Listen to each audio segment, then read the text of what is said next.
Et voilà, on est de retour sur les ondes avec Claudette. Bonsoir Claudette. Oui, bonsoir Caroline. Bonsoir ou bonjour pour nos amis québécois, c'est encore bonjour, hein, il est 15 heures là-bas. Donc on nous écoute d'un petit peu partout, c'est ça qui est gai. Claudette, je suis très très contente de t'avoir à l'antenne parce que j'allais dire t'es un peu différente, mais on est tous différents, je pense. C'est simplement que j'aime finalement inviter des gens et peut-être oui, peut-être très différents les uns des autres pour voir non seulement les couleurs différentes que peut prendre le discours de l'éveil à travers les couleurs d'âme différentes, peut-être à travers les histoires différentes, je ne sais pas, toute une série de choses. Et mais là où j'avais envie de commencer avec toi, Claudette, j'ai lu sur ton site ton parcours et je vois que toi, tu distingues vraiment des étapes dans l'éveil et dans la réalisation de soi, etc. Et j'avais envie que tu puisses nous parler de ça, expliquer un petit peu tout ça, parce que c'est rarement fait en fait. Oui, oui, oui. Il y a beaucoup de méprise à propos de ce qu'on pourrait appeler un chemin d'éveil. En fait, bien avant l'éveil, beaucoup de gens, on peut dire la majorité, vivent ce que j'appelle, ce qui est communément appelé des aperçus d'éveil. Donc, c'est comme s'il y a vraiment une ouverture de la conscience. En fait, quand on dit une ouverture, c'est plus comme si la conscience, elle est vraiment contractée dans le mental ou sur le mental et au niveau du corps. Et cette contraction, cette identification, de temps en temps, ça s'ouvre. Et ça peut durer quelques secondes, quelques minutes, quelques heures, voire quelques jours. Et puis, ben, ce n'est pas le moment, ça revient, ça se contracte à nouveau. Et pendant quelques années, ça fait ça. Ce mouvement d'ouverture et de fermeture. Certains observent que avant l'éveil, c'est un peu plus long et un peu plus fréquent.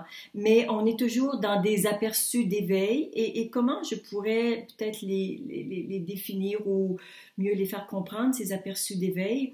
C'est que ce sont des moments d'ouverture, mais on pourrait dire que la base stable, la base générale de vie, c'est vraiment dans l'ego, avec de temps à autre des moments d'ouverture.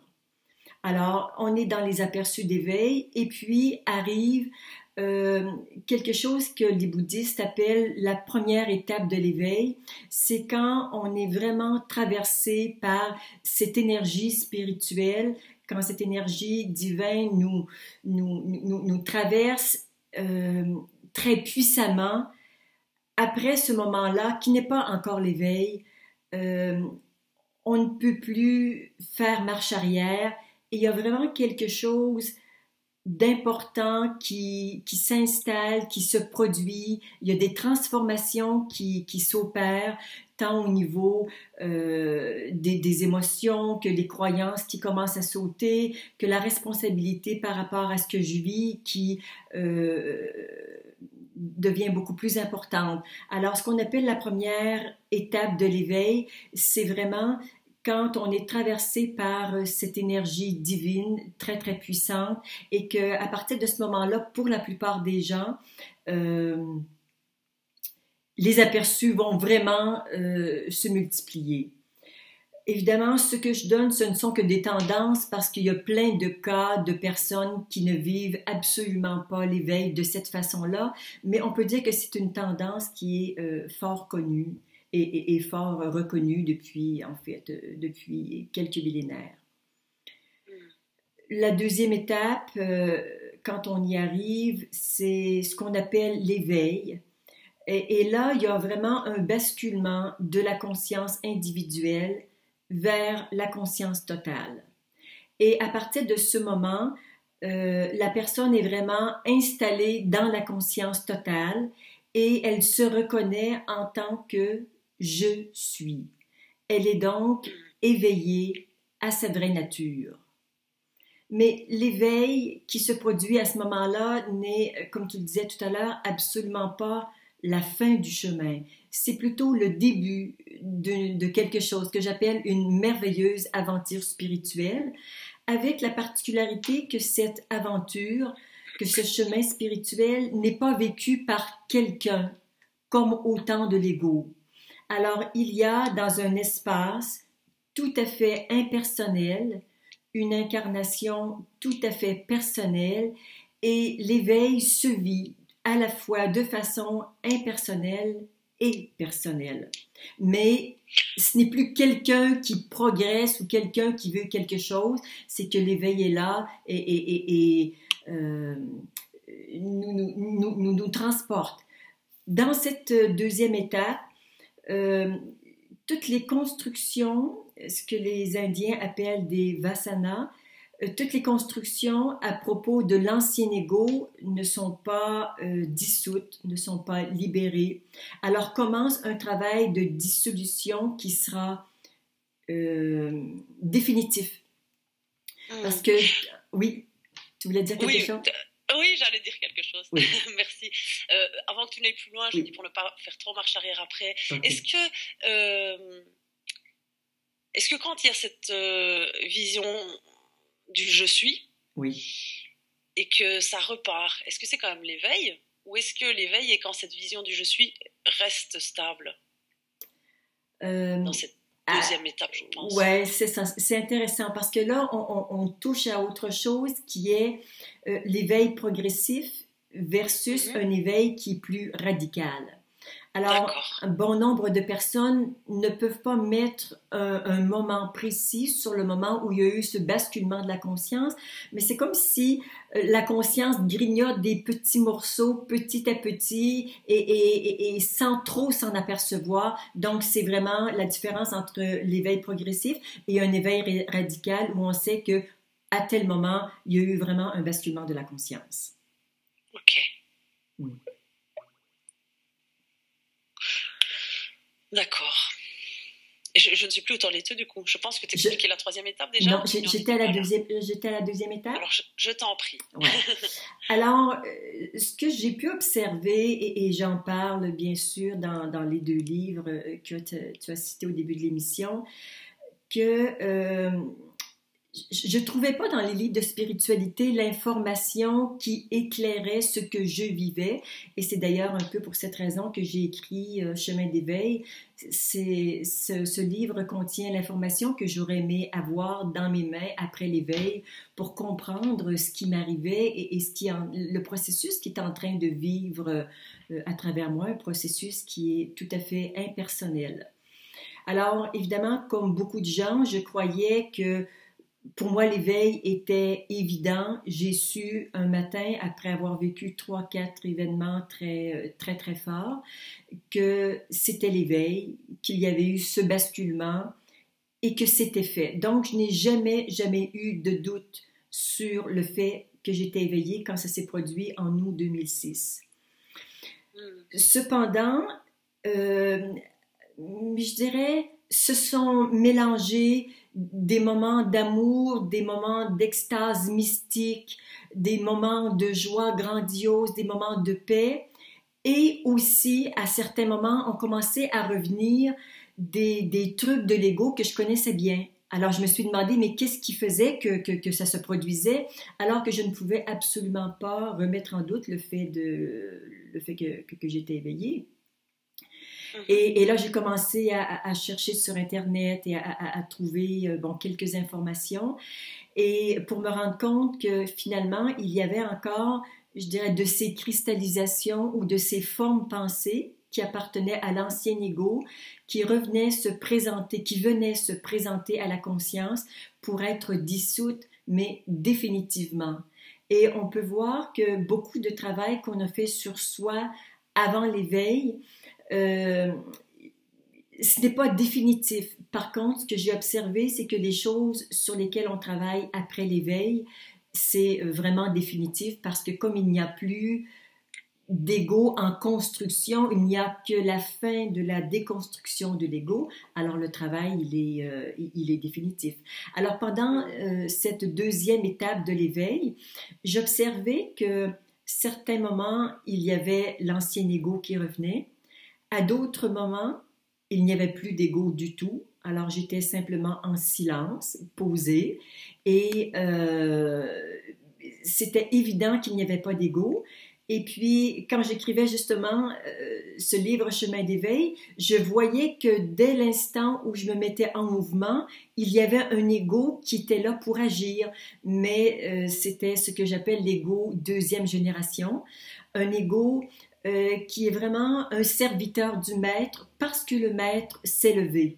Alors, c'est un ego qui est disponible pour travailler quand nous en avons besoin, mais dès l'instant où la tâche est terminée, cet ego se résorbe dans le soi et le silence revient. Alors, même en cet instant, tu vois, il y a un ego qui est tout joyeux, qui est content de servir, de porter la parole ce soir. Et dès l'instant où je suis en silence, pouf, ça se termine et il n'y a plus d'ego. Donc, en même temps, il y a des instants plus d'ego, il y a des instants avec le nouvel ego et il y a des instants où l'ancien ego. C'est ce qui caractérise vraiment la deuxième étape.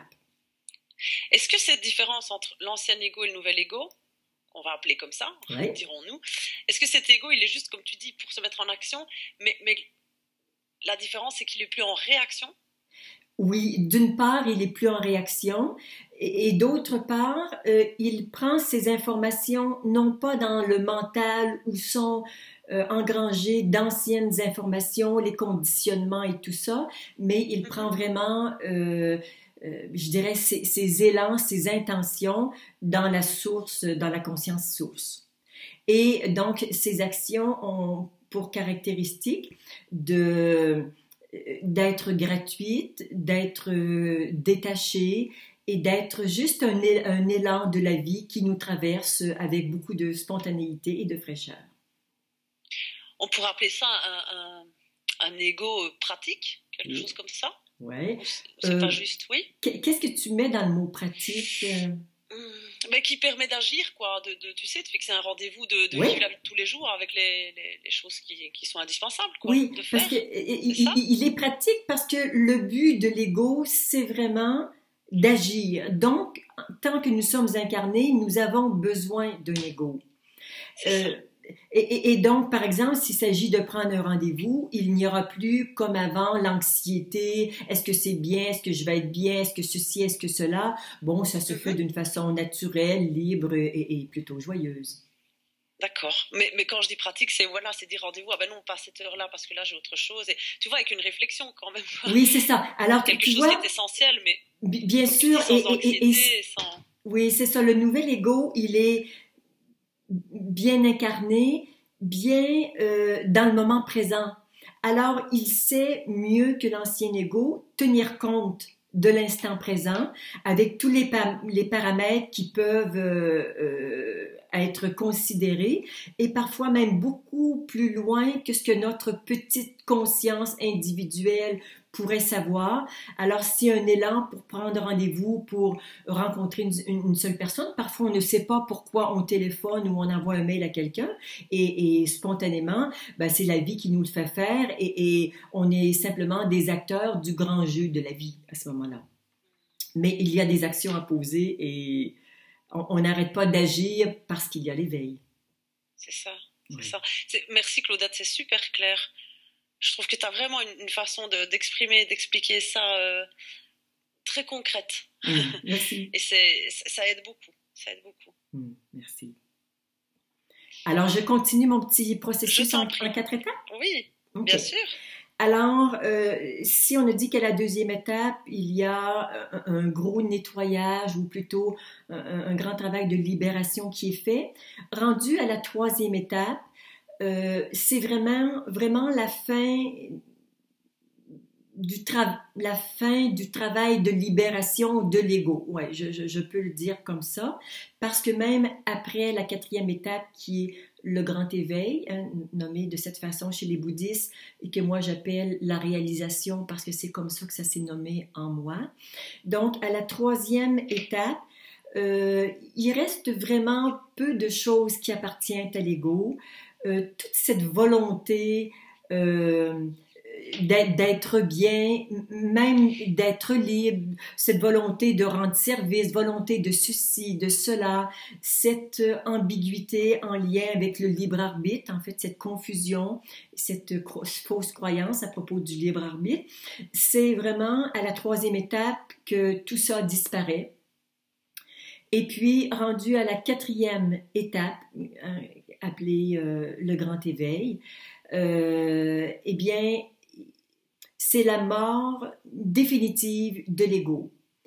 Bon, moi je te disais, je l'appelle la réalisation parce que ce sont les mots qui se sont présentés à moi, tout comme le mot éveil s'est présenté en août 2006.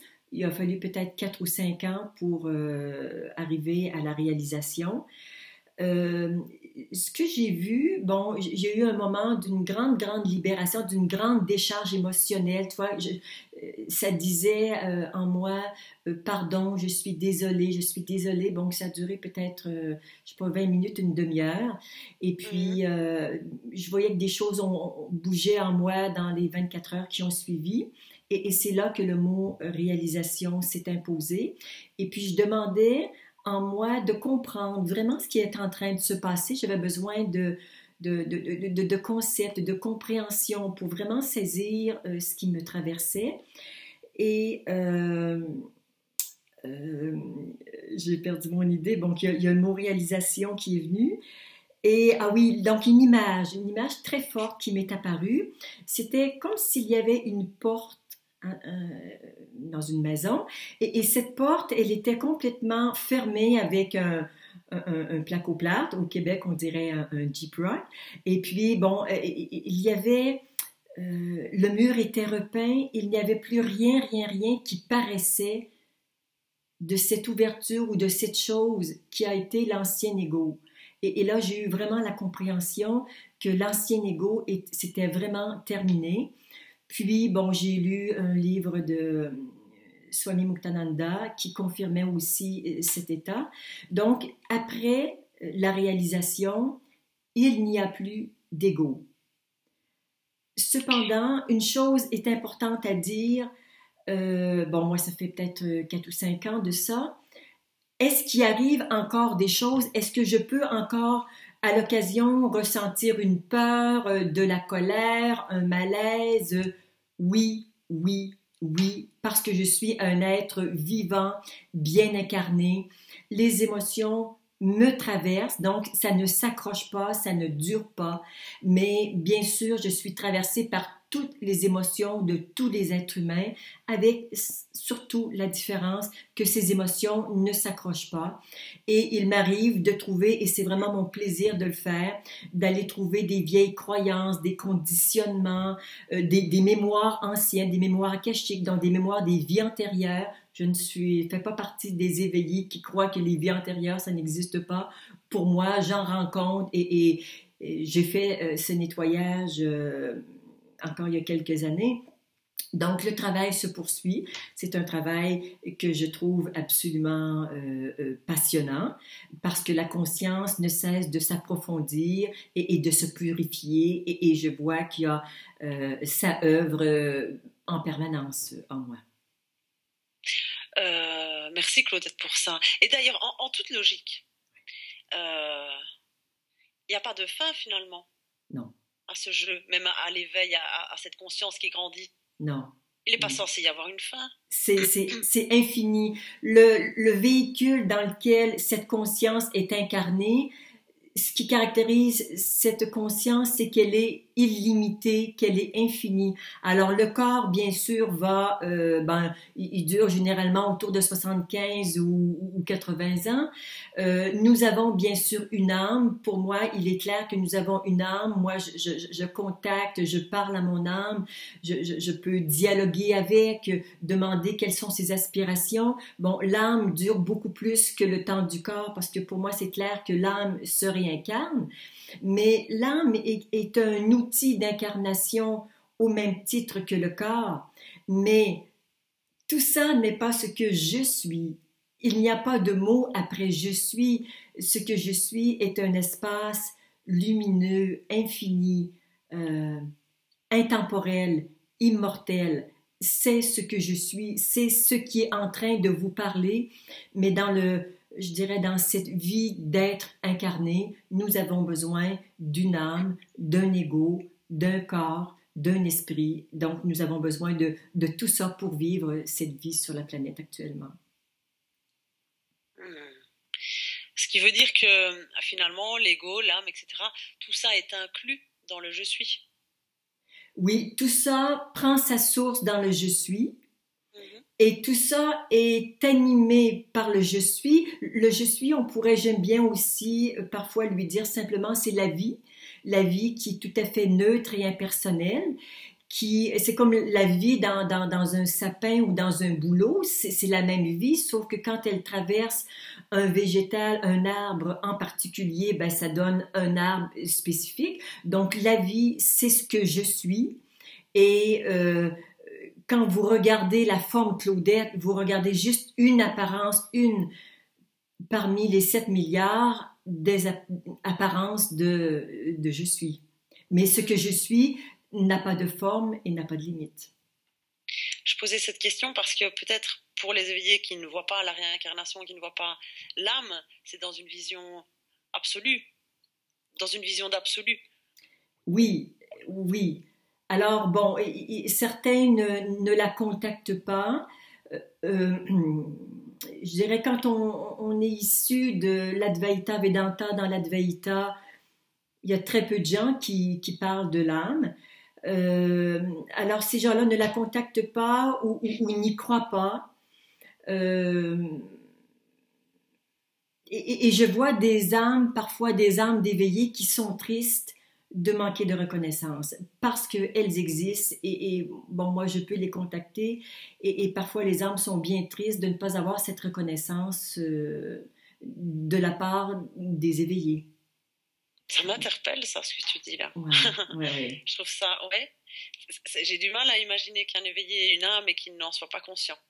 Ah oui, eh bien, si tu savais à quel point les gens ont toutes sortes d'idées sur les éveillés, oui, c'est vrai. Parce qu'évidemment, c'est tout un processus d'approfondissement et bon, selon les cultures, selon la profondeur, selon tout un tas de critères, eh bien oui, plusieurs, je dirais même certains grands maîtres ne reconnaissent pas l'âme. Bon, certains vont l'appeler la conscience individuelle parce qu'ils reconnaissent bien qu'il y a en chacun quelque chose. Alors, on peut parler de conscience individuelle. Moi, ça me gêne pas. J'aime le mot âme parce que c'est un mot qui est cher à mon cœur. Et même si depuis tant d'années, je ne me sens plus particulièrement interpellée par le christianisme, j'y ai quand même mes racines. Au Québec, j'ai été baptisée et tout ça, mais ce n'est pas dans le christianisme que j'ai fait... que j'ai connu l'éveil, mais j'y suis venue après en retrouvant justement mon âme, le message du Christ, de la Vierge, mais autant j'ai fait des recherches et trouvé des perles absolument magnifiques et des enseignements qui m'ont fait grandir, autant chez les soufis, chez les hindouistes, dans toutes les religions, il y a des perles. Donc, je pense qu'on arrive un jour où il n'y a plus une religion, mais on appartient à aucune et à toutes les religions en même temps. Alors, selon la religion, mais aussi selon les tendances de chacun, ben, certains ne reconnaissent pas la présence de leur âme. J'ai un peu triste, je te dis ça, puis là, j'ai comme si je suis en contact avec quelques âmes qui ne sont pas reconnues et j'ai envie ben, moi, de les reconnaître et bon, j'ai une petite... Je sens en tout cas la tristesse de certaines de ces âmes. Oui. On va faire une petite pause musicale maintenant et puis on se retrouve simplement dans quelques minutes pour continuer tout ça. Je me réjouis d'entendre déjà la suite. À tout de suite et si vous avez des questions, vous n'hésitez pas sur le chat. Je les transfère directement à Claudette. À tout de suite.